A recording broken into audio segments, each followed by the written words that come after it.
my mind goes to a king who called one of the ministers and asked, "Hey minister, can you tell me which profession is instrumental for our kingdom to be whatever it is today?" The minister immediately said, "Of course, the engineers. Because they build the entire infrastructure. Without that, the fort will not be there. Without that, the palace will not be there. Without that, nothing exists. The dams won't exist. Then irrigation is not possible.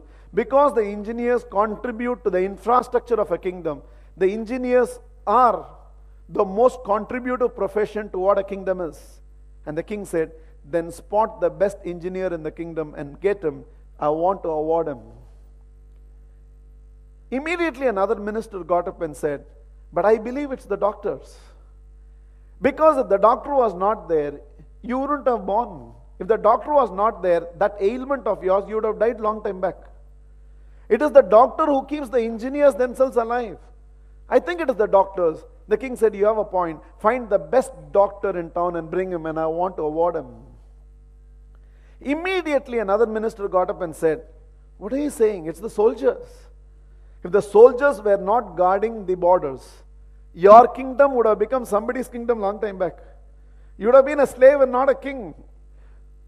He said, "You have a point. Call the best soldier and bring him, and I want to reward him." Immediately another minister got up and said, "It's the business community.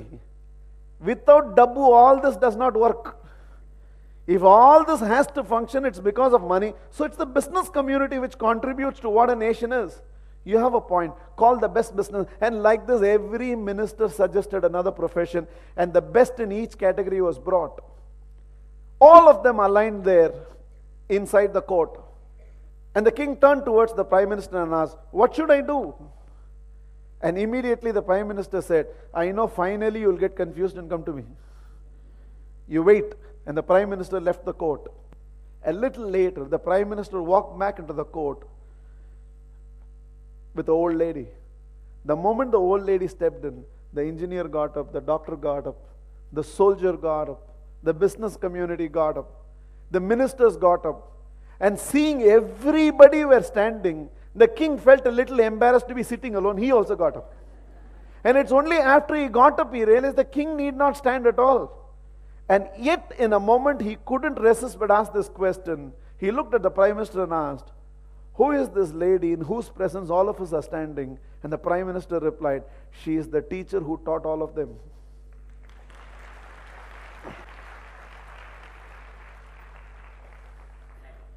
You can go through life without seeing an engineer in life. You can go through life without seeing a doctor in life. You can go through in life without having to experience a business community in life. No human individual is going to go through life without encountering a teacher in life, because even teachers are created by teachers. The prime ministers and the president of the country has to come from a teacher.